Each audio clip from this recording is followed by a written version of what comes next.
My roof is done.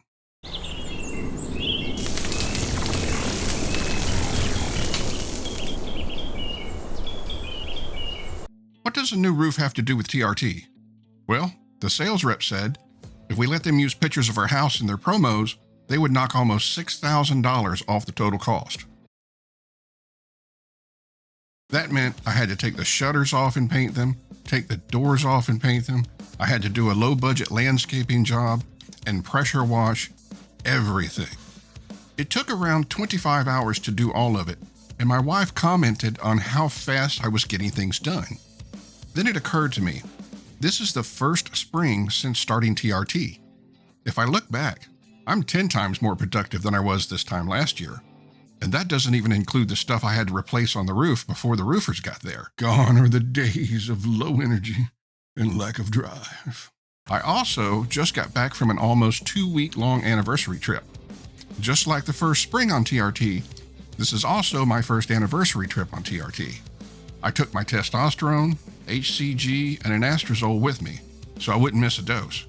But I didn't work out while I was gone. So we left on a Thursday after I took my shots, but I skipped the hour cardio. I also skipped legs the next day. Monday I skipped my push day, and Tuesday I skipped my morning high-intensity cardio. Before lunchtime on Tuesday, I started to get irritable, not mad or straight out angry, more like cranky. It didn't have anything to do with the vacation because it was great. But every day I got a little more cranky. By Thursday, when my next shot day rolled around, I was cranky enough to skip them both. I'm wondering, because I'm keeping my testosterone at the top of the scale, does the weightlifting and cardio keep this crankiness at bay?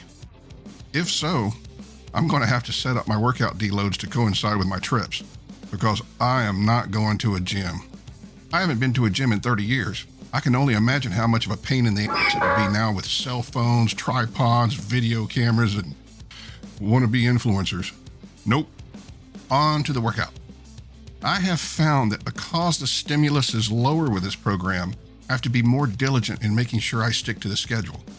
As an example, I normally start my rotation on Monday, but I was busy, so I pushed it back to Thursday. As far as weights and reps, I pretty much broke even with the previous week. No gains. But there are a couple of things I really like about this program. What I like the most are the 2 days off at the end of the rotation.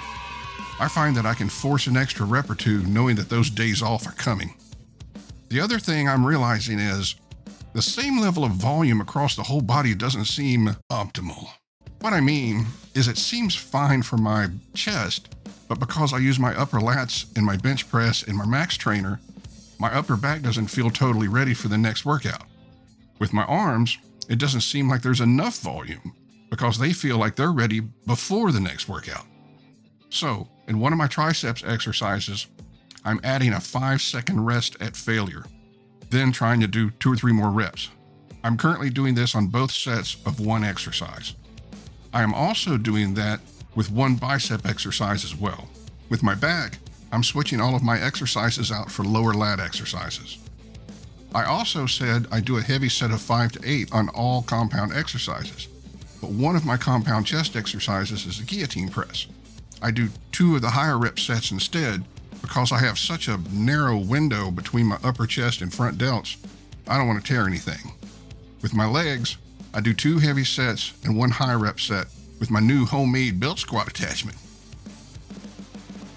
because these legs need all the help they can get. I know I said I quit ibuprofen, but I have started taking 400 milligrams just before bedtime because my sleep is just so much better with it. I don't take it any other time. Well, I guess that's about it. Next video, I plan on talking about this main gaining I've been doing over the last several months. Main gaining. And the decision that has to be made. Thanks for watching, and have a great day.